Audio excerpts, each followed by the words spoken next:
Okay, I was here Wednesday, all prepared to give a lecture, and no one was here. So I'm going to finish my lecture that I was going to give, because you'll have a half hour to do the test. That's all you will need. Okay? This is not too difficult. Okay? I made it not too difficult purposefully. Anyway, on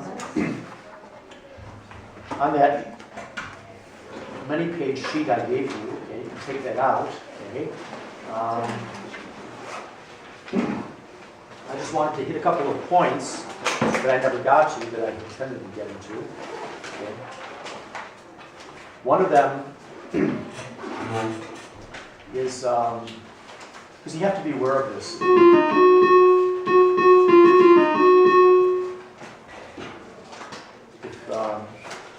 you want to know what's going on in the world, I pointed out on page 5 of what that handout, okay, what the Pope, Paul VI, warned about in his encyclical Humani Vitae, about governments forcing contraception and sterilization on peoples. China, this is done big time. In China, there have been hundreds of millions of forced abortions over the past 30 years. And we as a nation, sadly to say, we export contraception to other countries that are in need of medical care for their children, to help mothers. Instead, they're getting boxes of condoms and things like this. I put some of the figures there on page 5. And another thing we have to realize, besides that evil going on, okay, which Pope Paul VI prophesied back in 1968, it's all come to pass, is something he didn't really see, but which Pope John Paul II has seen, the link between contraception and abortion.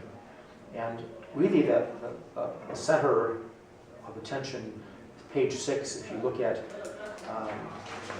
kind of the middle of the page, right above the bold, okay, a famous Supreme Court case, Planned Parenthood versus Casey, where the Supreme Court is upholding the so-called right to abortion, even in the face of all the medical evidence that had been put forward in the previous decades.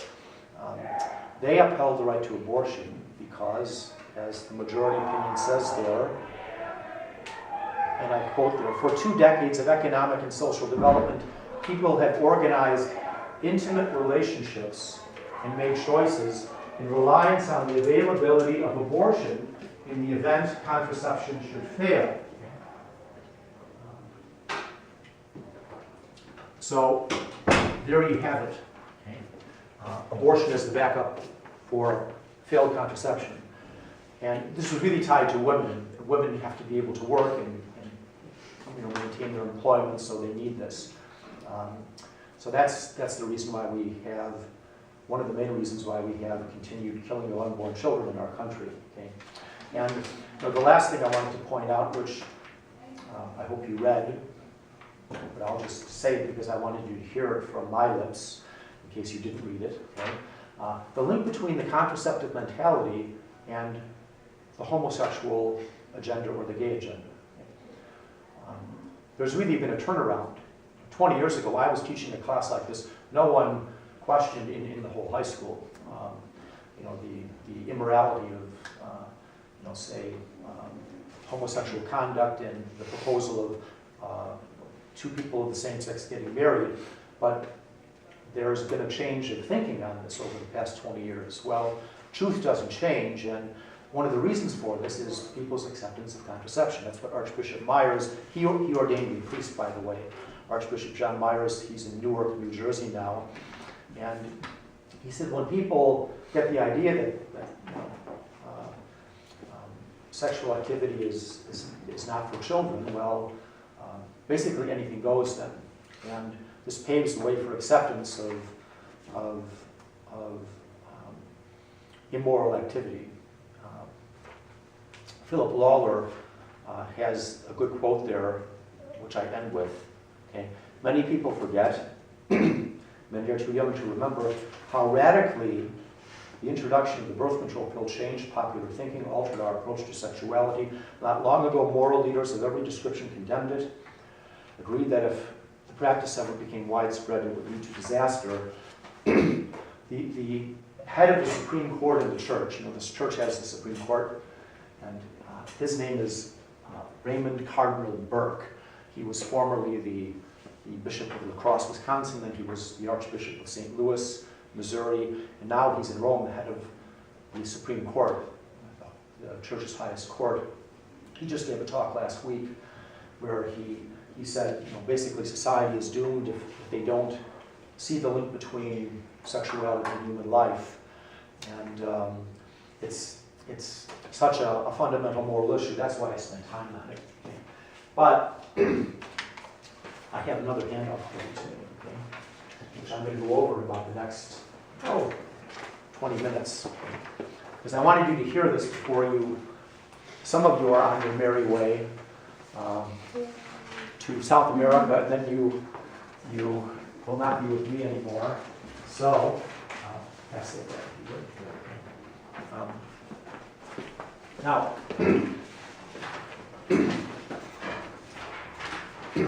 on this sheet that I'm passing out, first of all, we realize that there is a link between love and life, and that contraception is an evil. However, the church is not opposed to using a moral means to regulate births, okay? And that's something called natural family planning. How many of you have heard of that? Have you had an introduction to that before? I see Mickey hand up. Okay. With Father Todd, maybe? No, Miss Payne came in and talked to us about it, actually. Oh, okay. Well, I just summarize it here, okay? Natural family planning is a moral means to forego a pregnancy if a couple has a serious reason for doing so. The health of the mother, okay? Economic problems in the family, those are a couple of serious reasons that would suffice. The means, what are the means? The couple abstains from sexual intercourse for a few days before, a few days after the wife's fertile times. If you don't know this, a woman ovulates once a month. That's her monthly cycle. And if a husband and a wife have sexual relations a couple of days before ovulation, the sperm stays alive, will swim up into the fallopian tube. A few days before ovulation, she could get pregnant, or a few days afterwards, okay, because the egg is traveling down the fallopian tube. So if you abstain from sexual relations for a few days before and a few days after ovulation, then you can be about 98% sure that you won't have a pregnancy. And the ovulation, the monthly ovulation, can be pinpointed with about a 98% certainty using bodily signs of the woman. Okay? I list them there. See that in the bottom of the paragraph. Okay? Cervical mucus, body temperature, hormonal level in the urine. There's a test you can use with a little tab, and it will show your hormonal level. You use these to cross-check each other, and you can pinpoint, you chart on a monthly chart the day the woman ovulates. And so a couple can know with 98% certainty, okay, if we have sexual relations on this day or day before or after, we'll probably have a baby. And it's a good thing to plan a baby. If people are having trouble getting pregnant, some people do, to attain a pregnancy, you can use this method. Also, if you have a serious reason to forego one, to space a child. If we don't want a child right away, we'll wait. Okay. Now, I don't know if Mrs. Pickman talked about this. Did she ever talk about ecological breastfeeding? Okay. Ecological breastfeeding, well, it renders the woman infertile. Ecological means to have the baby at your breast basically all day long. Okay? So whenever the child's hungry, the child suckles. And as long as breastfeeding continues, usually that's a year or more, okay, women are infertile. They don't ovulate. It's God's natural means to space babies. God didn't intend mothers to have babies every 9 months or 10 months or a year. That's not natural. It's natural for mothers to breastfeed.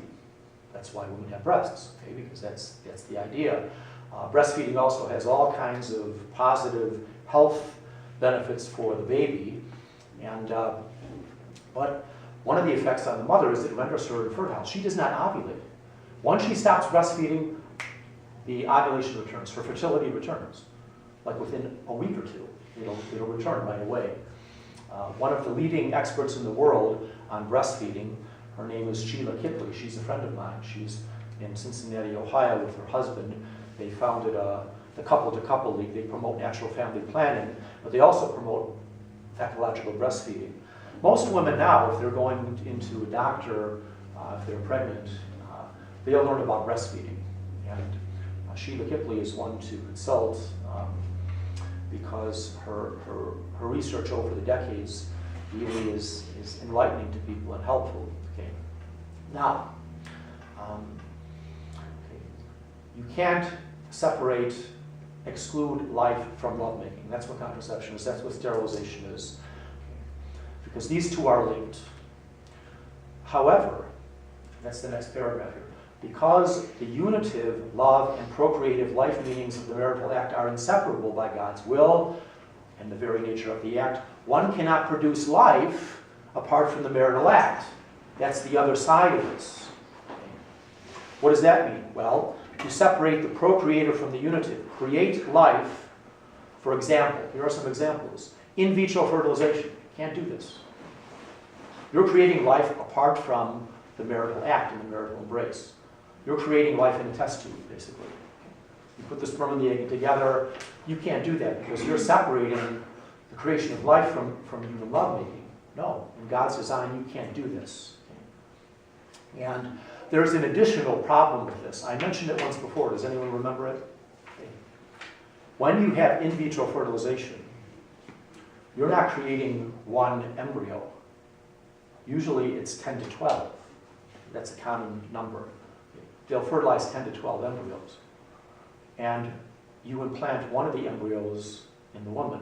What happens to the other embryos? Those are human beings. They die. Well, they could die. You can discard them. A lot of times they're frozen.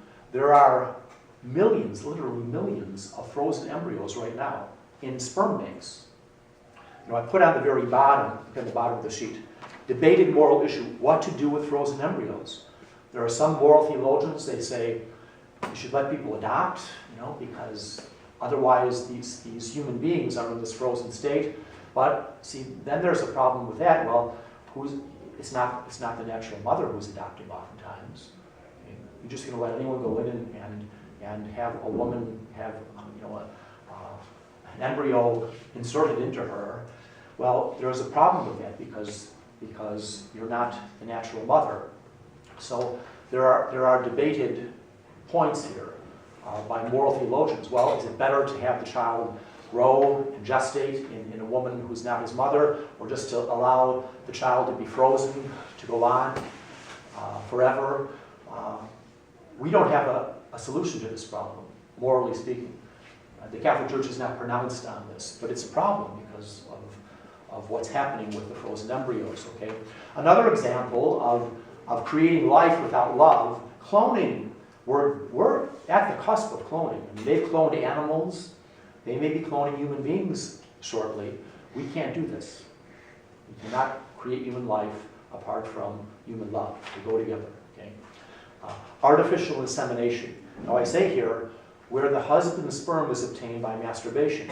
Masturbation is immoral in itself.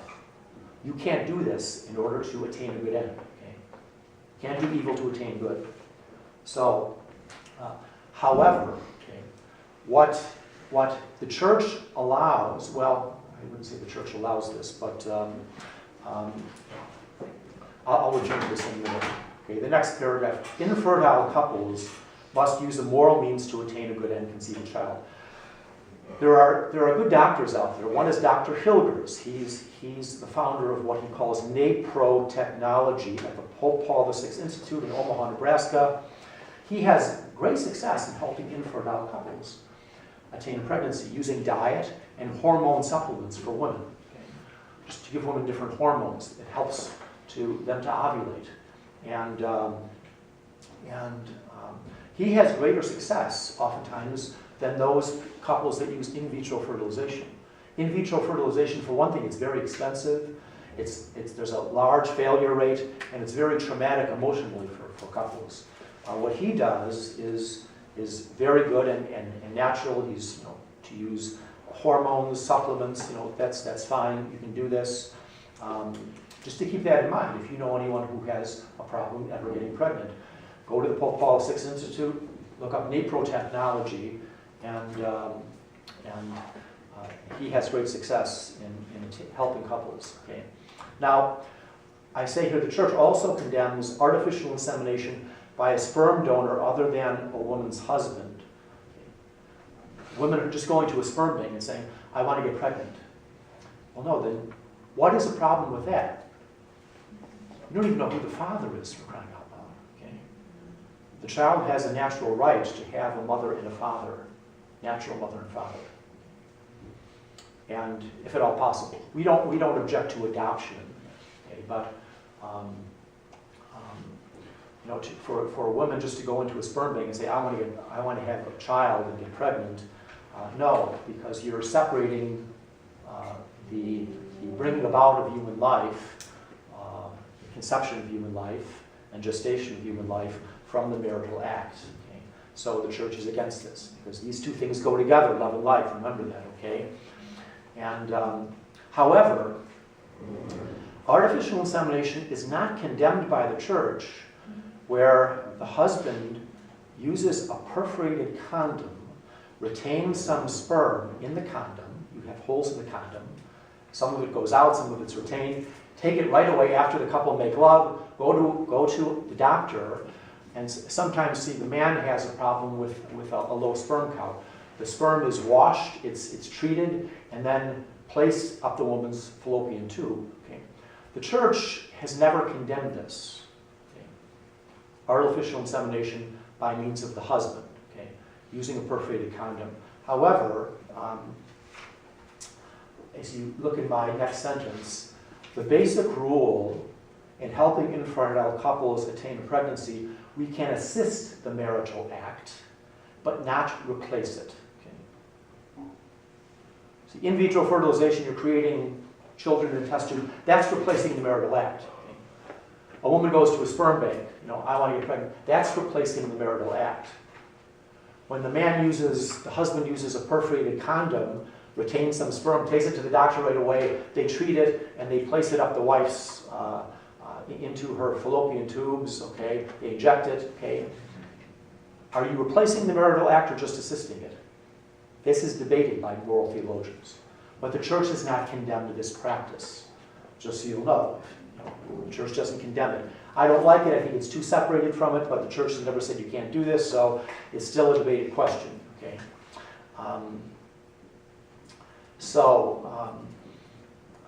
In vitro fertilization, no, that's replacing the marital act.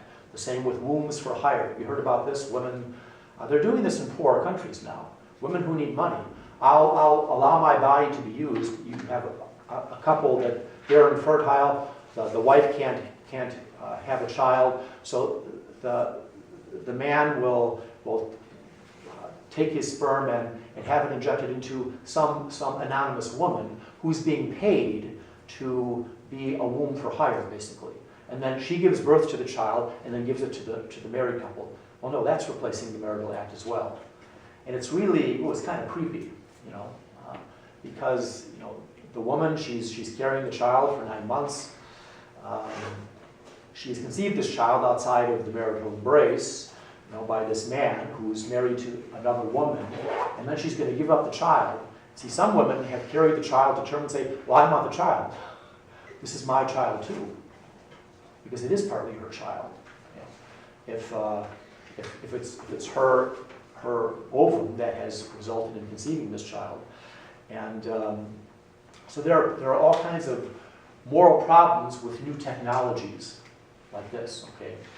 Now, the last paragraph, full paragraph on the bottom, acts that aren't condemned by the church but open to debate. Here are some more. This is another technology, TOTS it's called, that's the acronym.